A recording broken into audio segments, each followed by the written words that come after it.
we consistently were bringing in some cash flow from that property. You don't need to graduate from single family to go to multifamily. You can invest passively into them, and you don't have to be on the hook for the loan. Getting your money to work for you is a great way to build wealth passively. Greetings, wealth builders. Welcome to Get Diversified, your go-to podcast for all things real estate investments. I'm Jacqueline. Melvin Landry. We're thrilled to embark on this wealth building journey with you. Imagine this. What if your investments not only secure your future, but also unlock a life of financial freedom? That's what we're diving into on this show. Apartment buildings, storage facilities, mobile home parks, the whole shebang. But here's the kicker. It's not just about investing. It's about crafting a legacy, building memories with your loved ones, and seizing every moment. Time is the currency of life. And let's be real, none of us wants to waste. We've got the insights, experience, and dash of excitement to spice up your investing game. Plus, we'll throw in some real-life stories that'll make you see the potential in every brick and mortar. Subscribe, buckle up, and get ready to turn your investments into the ticket to financial freedom. Together, we're not just building wealth, we're building a community of savvy investors. Let's get diversified. Hello, everyone, and welcome to another episode of Get Diversified.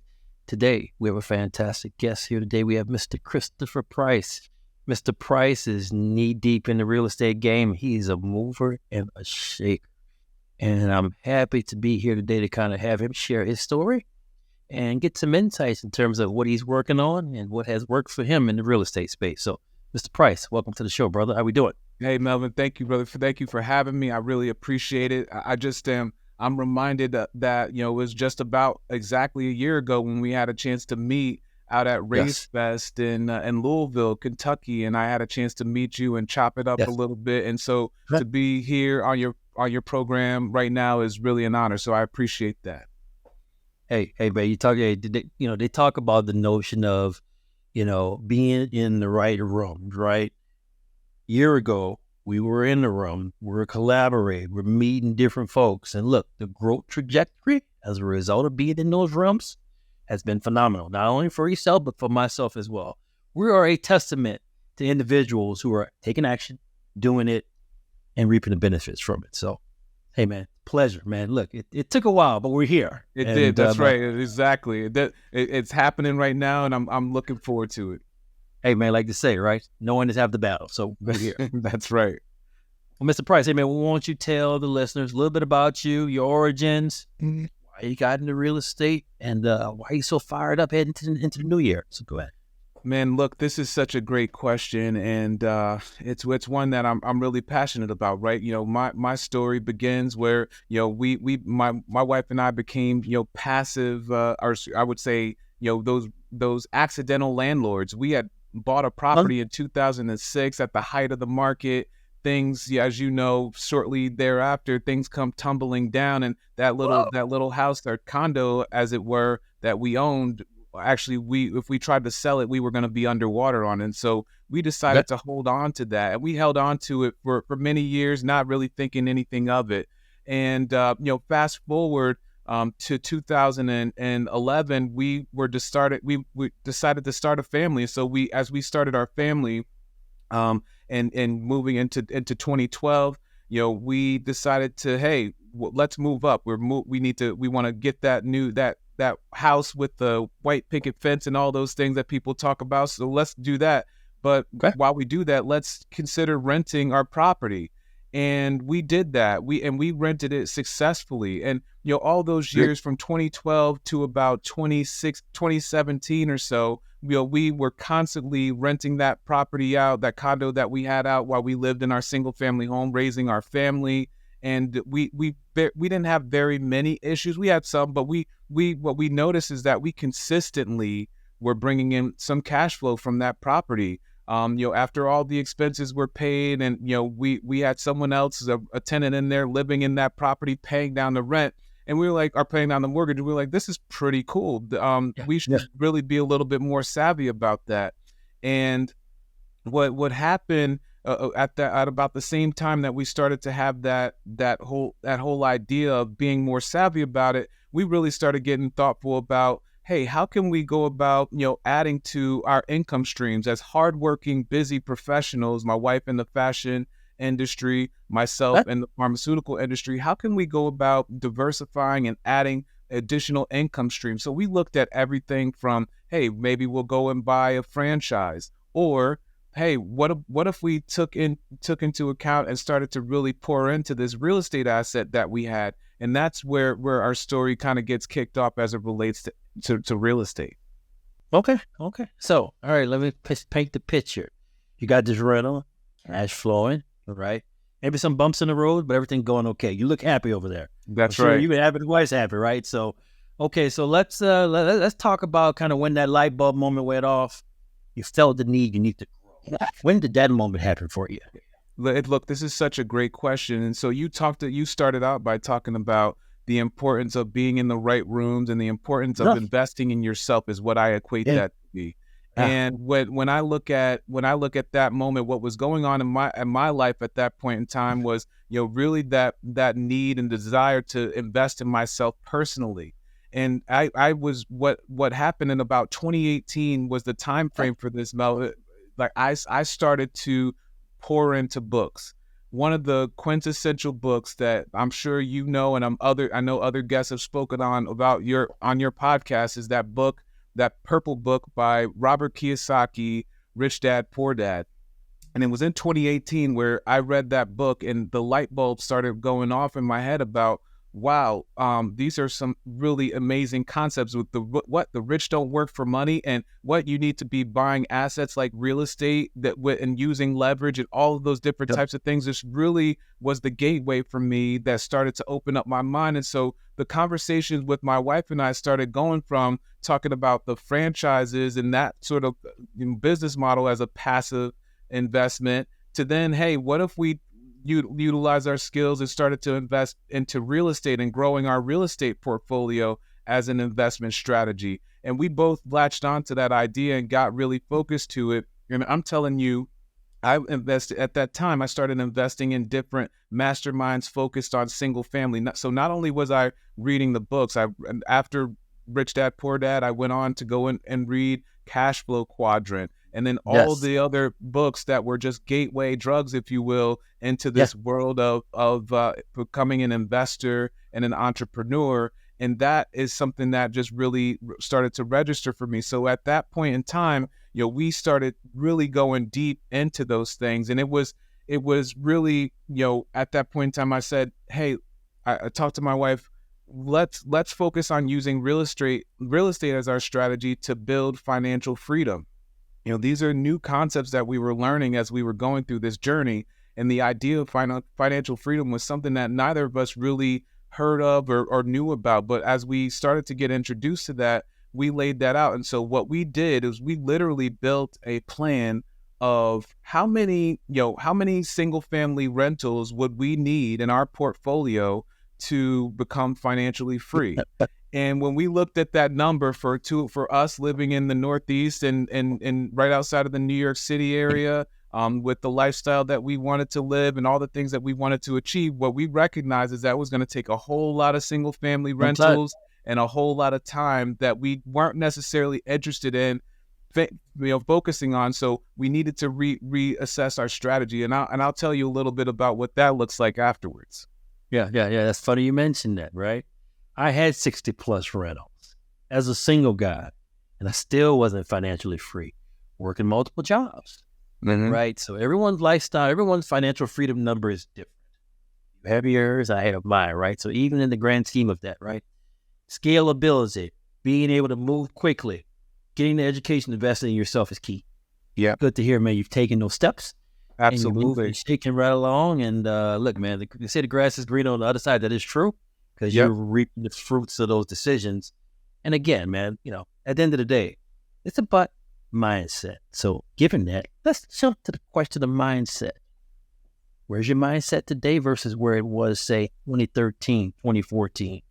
Because you're in a different place today, right? You want to kind of share for the listeners where your mindset is now versus then. We'd love to hear your thoughts.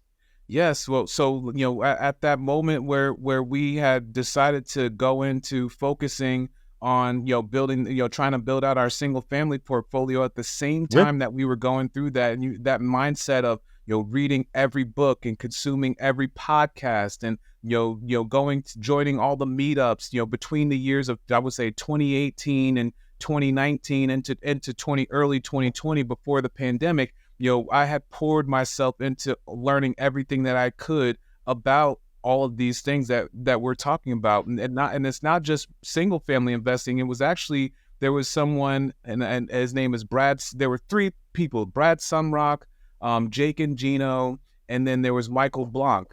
And I was listening to these guys, on their podcast, or on different forums and YouTube, talking about, hey, you don't need to graduate from single family to go to multifamily. You can go straight into multifamily. And I was like, this can't be for real. Like, I need to exercise my skills and build up my muscle in single family first before I can go and launch into multifamily commercial properties. But after doing a lot of research and a lot of consulting, getting some informal mentors along the way, I really said, and I would tell you, meetup.com and being able to go and attend different meetups virtually or in person, that was another way that I started to become exposed to these syndicators and operators, and really change my mindset and get myself open to the idea of, hey, I don't need to go and focus on single family.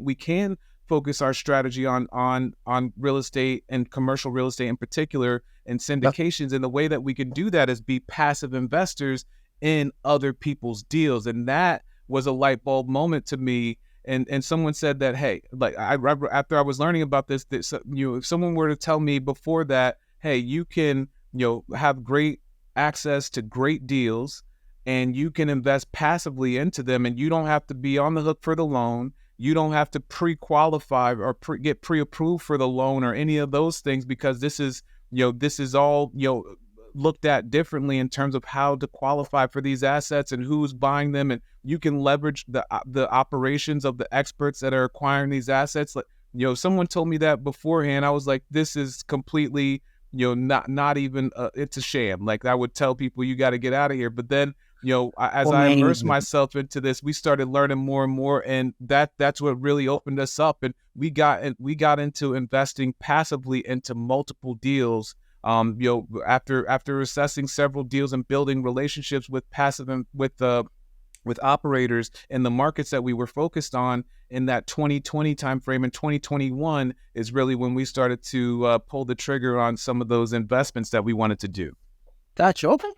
Fantastic, dude. Man, wow. That's you kind of laid the framework in terms of how everyone's approach will be a little different, but you kind of laid the foundation in terms of, look, you can be an active investor. You can be a passive investor, right? Yep. A lot of passive investors out there listening to this show. Why don't you share a little bit about your journey, your experience in the passive investing? How is it? Is it picture perfect? Have there been some bumps in the roads? Nothing's perfect, right? Yeah. Everything takes calculation, evaluation, and some risk, right? Why don't you share your insights on the passive investments you've done? Why'd you do them? And hey, how are things going? Yeah, it's a great question. So, from a passive investment strategy, I feel like, passive investing is really just for those people who are not who love the idea of real estate, but don't love the idea of being hands-on and being a landlord and, dealing with the tenants and termites and toilets, as they say. I would say that passive investing is for you. But for those people who want to be hands-on and need to be, making every decision on who is going to be the resident in your property, what the paint color needs to be in that unit that's getting renovated, et cetera, passive investing may not be for you, because you like to be hands-on and in control. Maybe an active route and multifamily may be something that you're looking at. But when it comes to passive investing, what I like to tell people is that we love the idea of real estate. We just weren't interested in dealing with all those things, those phone calls that when I was managing my own single family rental, getting that phone call from a tenant about a leak, a supposed leak that was happening in the property. And I'm going over there and I'm looking and I'm like, there is no leak. And, here I am spending time away from my family and dealing with all these things because someone, had an opinion that they thought there was a leak in the property. But, I say all that to say when it comes to passive investing, really you get an opportunity to take advantage of the knowledge and expertise of the syndication group that you're investing with. You get a chance to take advantage of their ability to be able to network and find great deals in great markets. We were focused on certain markets in the Sun Belt. Think about the Carolinas. Think about Alabama, Birmingham, Alabama, other parts of the region, Atlanta, Georgia. Those are some of the places that we wanted to focus on. And so we were able to leverage as passive investors, their into syndicators deals and operators deals. They would bring us opportunities that we would typically not have access to. And in having access to those deals, we get a chance to leverage their broker relationships.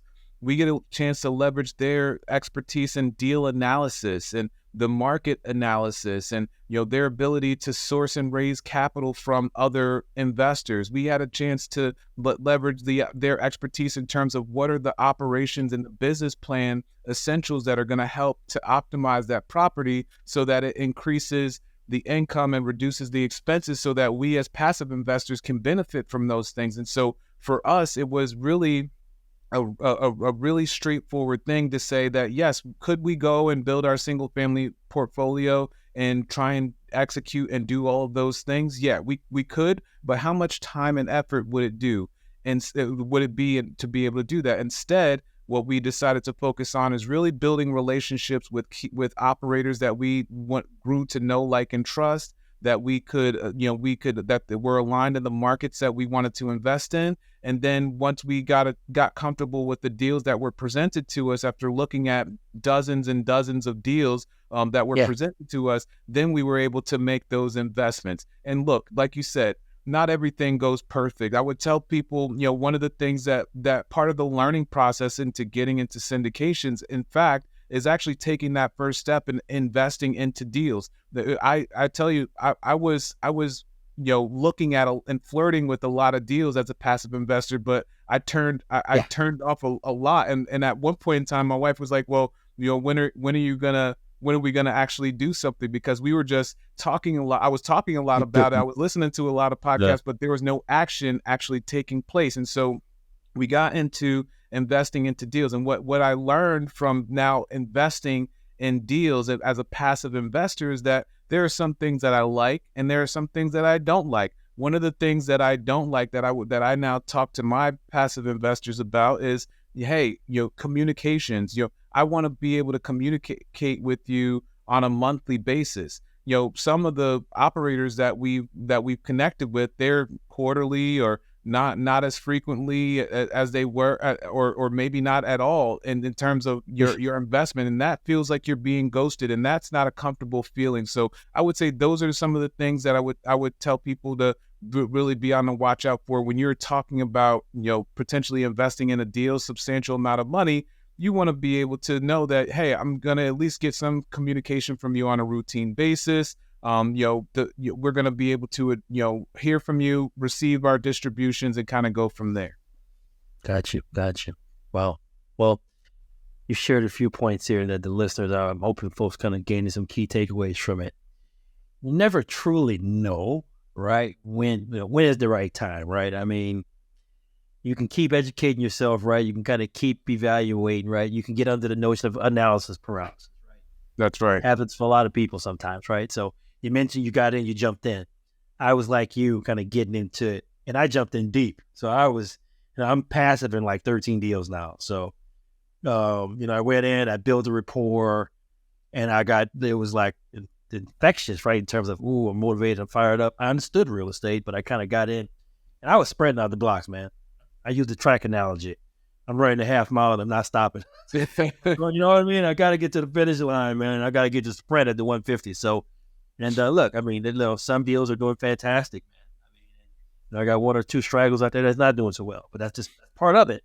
That is. Right. And you need to make sure that, with everything is a risk, right? And as long as folks have a generalization that every risk, nothing's going to be perfect, right? When you're doing your analysis or whatever, right, you got to make sure you understand what are some of those risk assumptions on the back end, in addition to how the numbers may look attractive on the front end. So that's right. That's right. And to your point about that, yeah, some deals are doing well, and through these times, and then there are some, to your point, there is a deal that I invested in that the operator at the point in time of that deal cycle, having bridge loans and getting that floating interest rate debt was the appropriate thing to do for that type of business plan that was being executed. But now no one could have foresaw that the Fed was going to hike interest rates so many times to then putting things out of balance. So now the risk of that investment at the time of we didn't know that, but now things are starting to materialize. And yes, this operator in particular is working on being able to restructure things so that they can keep the deal in place and be able to continue to execute the business plan. But maybe it won't achieve the projected returns. Maybe it will, if they have good operations and they can rescue the deal from where it is. But all in all, things are going pretty well. There's a lot of operators out there that are, in light of where the market cycle is, some of them are choosing to hold distributions and really be thoughtful about what's going on until things cool down from a market cycle perspective. But that are fundamentally about real estate and buying great quality assets in whatever cycle and great markets is really key. You have the intrinsic value of the real estate asset in that it's producing cash flow. All of these deals are still cash flow positive. They are appreciating in value from where we bought it from 2, 3, 4 years ago to where it is now, and that the likelihood that at the end what we'll achieve our projected returns at the pro forma is pretty good. And what will it be? Will there be some delays in distributions in some of these deals? Yes. Will there be will things get back on track? I have confidence that they will, but if they don't, like you said, there's risk to these types of things, and you just have to be able to weigh those risks and make an informed decision when you go into these investments. I couldn't have said any better, bro. That's informed decision. I mean, there's pros and cons to everything. And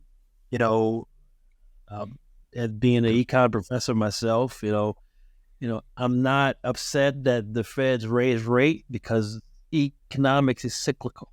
It's the speed at which they raised it that gave me heartburn, right? So didn't expect it to be so drastic.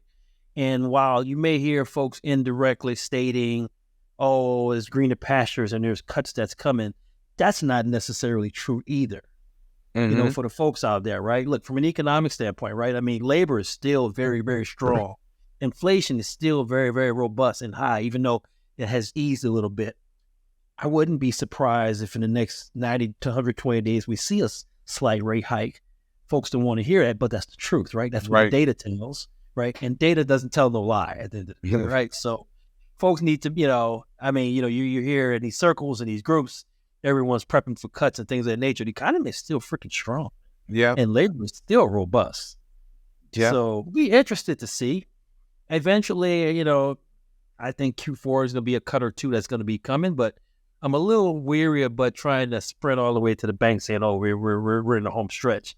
I mean, the economy is still rock solid, believe it or not. So, I'd be interested to see, man. So it really will be, and to see what happens, with all these things. If things hold put, a lot of folks are, counting on those opportunities for rates to lower, but again, I think, as you weigh things out, to your point, what the Fed is assessing what the implications of something like that would be when we have a very hot economy. Of course, we have, the election cycle that's coming up. And so, there's that environment that may influence things as well in terms of what happens and when, and, who wants to tout what for their record going into the 2024 elections. But this is going to be, it will be a very interesting cycle that we're seeing. Yeah, you got to think, man. I mean, you got to think. A lot of chaos right now, man. It's quite comical, but it's quite interesting, right? Because it could make or break, right? Financial market. It really could, but again, a lot of folks, and I know in your circles as well, right? We share some of the same circles. some folks the unsavvy investor will say, hey, I'm just going to try and wait it out, right? And I think based on what we were discussing pre-show, right, like that's not the wise, savvy investor strategy. You buy when markets are down, you buy when markets are up, because you can't time the market, and you ultimately are looking to be able to acquire great deals in any market and then be able to take advantage of that market cycle, as opposed to trying to time things out. And that's when people typically lose their shirts. That is true, right? Our, the media and our social media kind of puts out one respective ordeal. So, man, 10 years ago, man, I would have been on that bandwagon. Oh, yeah. Now it's just like, you get a little wiser, right? You get a little older, right? You get a little bit more educated, right? So it's just like, the noise is just that noise. Absolutely. Right. If you're not, you have to be informed, you have to be educated, and you kind of got to have the experience to know. So, man, the Melvin Landry of today is a lot different than the Melvin Landry of 10 years ago. That's for sure. My decision-making, my thought process, and my approaches to things are just quite a little bit different. And man, you know what? Fantastic place to be in today's Melvin Landry versus 10 years ago. So would you feel the same? I would feel exactly the same. And, and it's all about what, one of the questions that you asked earlier about mindset and the change and, investing in yourself. And one of the things that I feel is so powerful about being in the communities that we are a part of is the fact that it's not just the journey from a financial perspective in terms of what you're trying to achieve, but it's who you're becoming as a result of, the education that you're acquiring through that personal or that self education. My background, as someone who, has invested a ton in my formal education. I have my bachelor's degree, my MBA in healthcare management, multiple certifications, and all of those things have served me very well from a professional standpoint in terms of my career and what I've been able to achieve there. And I am very grateful for that. But it's, in addition to that, the self-education, my favorite author and speaker that I talk about a lot, his name is Jim Rohn. I know you've heard of him.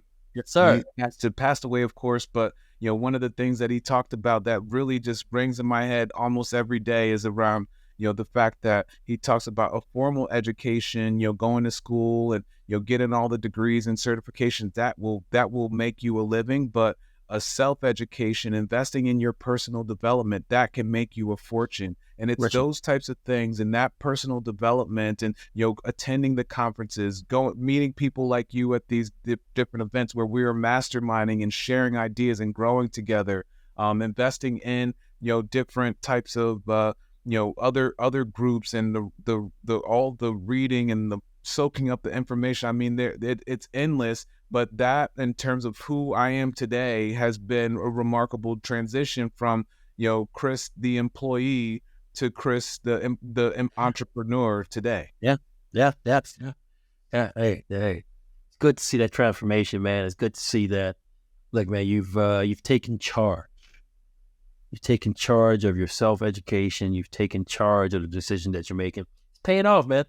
Oh, I'm still on my journey like everyone else, and continuing to work and have an impact. And a lot, a lot of people look at investing in real estate. You'll hear a lot of stories as you get on the circuit about people investing in real estate because they were running away from something, because they don't want to be a part of their W-2 anymore. And I'll tell people that that's not my story. In fact, I love what I do as a pharmaceutical executive. I tell people I'm a pharmaceutical executive by day, but a real estate investor by night, because what I have an impact to do as a pharmaceutical executive is actually have the impact of patients' lives. But now I have the added benefit and the added responsibility of, now as a real estate investor and someone who's actively investing into real estate deals, now being and partnering with others to pool our capital together to do so.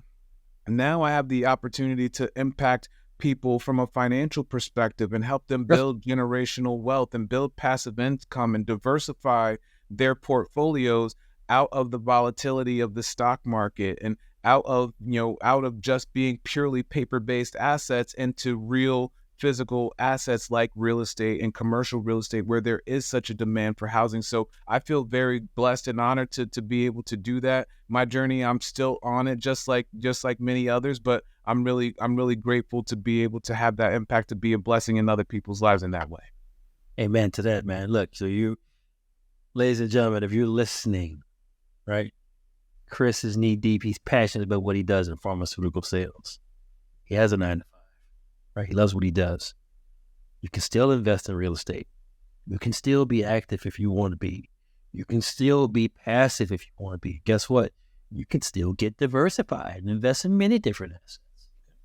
Mm-hmm. With that being said, Chris, as we kind of wrap this up, man, think about the best piece of advice someone has given you that has taken it to heart, given where we are today. Want to share that intel for the listeners? Oh man, there's so many different things, but to keep I'll keep it focused on the real estate side of things, and the idea of picking up of what you just talked about, which is the idea of diversification.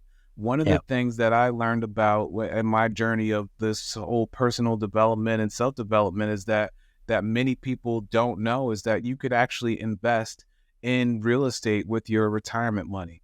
And I'll say it again, you can invest in real estate with your retirement account. And part of the way that people could do that, there's really two key ways that people do it. It is either through a self-directed IRA or through a solo 401k or EQRP is a specific type of solo 401k. And in fact, that's the model that I went to. And there's several reasons why I went down that model, which I won't cover during this session. But what I will say is that what that allowed me to do, in addition to being able to invest in different real estate assets with liquid cash, I also had the opportunity to then have a portion of my retirement account money rolled into a solo 401k that I was then able to direct into different passive real estate deals that I wanted to invest in. And then it works just the same as any other investment that your retirement account would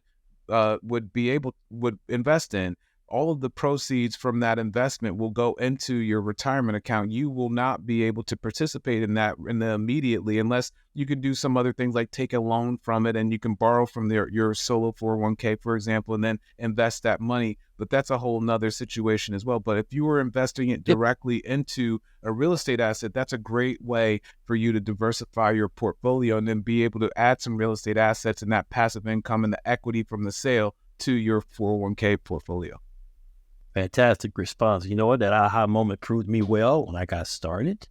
I've worked a lot of different jobs. And look, I had 5 401ks out in ecosystems from previous roles that I had. I had a pretty substantial amount of money. Moved those into IRAs and were able to kind of passively invest in them. And you know what? Not all of them are doing 10,000%, but a lot of them are doing very well. I see the growth. And when you see growth, it's always a good thing to make us smile, right? When that's right. It's always higher than what it was when we started. That's always a good thing. So, ladies and gentlemen, you heard it from Mr. Price, right? You can invest with your retirement account. You can. You got an IRA sitting there with collecting dust, not doing anything. Consider getting diversified in some way, shape, or form. And if anything, look, do something. Okay? Do something. Don't just sit on it. That's right. I think that's a great message out there. Your money you talked about inflation and that no one can speak to it more than an econ professor, right? But that the effects of inflation on your dollar that's sitting in a savings account somewhere, not doing anything, is not doing any good at all. In fact, you are losing your purchasing power by the day. That you just leave it sitting in your savings account. So getting your money to work for you is a great way to build wealth passively. So definitely consider that, to Melvin's point. And on that note, I'll do a mic drop. Put it to work, do something, get diversified, folks. Chris, my brother, on behalf of myself, my wife, Jacqueline, and the team at Moreland Equity Capital, we appreciate you providing the insights. We appreciate you sharing your story. Folks need to hear this. Folks need to take action. Folks need to do something, okay? Get in those rooms, at all costs, right? If anything, just don't sit on the sideline and don't do anything. So, hey, man, thanks so much, man. And one more thing. How can folks find Chris? Hey, For show notes. Yes, thank you for the opportunity. Yes, look, people can reach me at Chris, redfoxmultifamily.com. In fact, for the listeners, I have a free webinar that I've recorded on my website that people can access there. It's redfoxmultifamily.com/consultation. And or /webinar, excuse me. And then, for people that want to reserve time with me, they can go ahead and set up a time, redfoxmultifamily.com/consultation/ and then again, one more time for the webinar, redfoxmultifamily.com/webinar/ You can also hit me up on LinkedIn. I'm very active on LinkedIn and all the social medias. Christopher Price, you can find me there. I'm happy to engage with you, talk to you about what you are doing in the world of real estate so that we can continue to build a relationship. So thank you, Melvin, for the opportunity, brother, and look forward to connecting with you again soon. Sounds like a plan, man. We'll add it to the show notes, and we will ensure that it's showing there for folks to be able to contact you. Once again, folks, please get diversified. Jacqueline and Melvin, thank you so much for taking time out of your busy day to listen to this episode of Get Diversified. Please make sure to subscribe to our podcast so you don't miss out on future episodes. Finally, stop by our website and follow us on social media. Ciao for now. Make it a great day, and we'll see you next time. And remember, get diversified.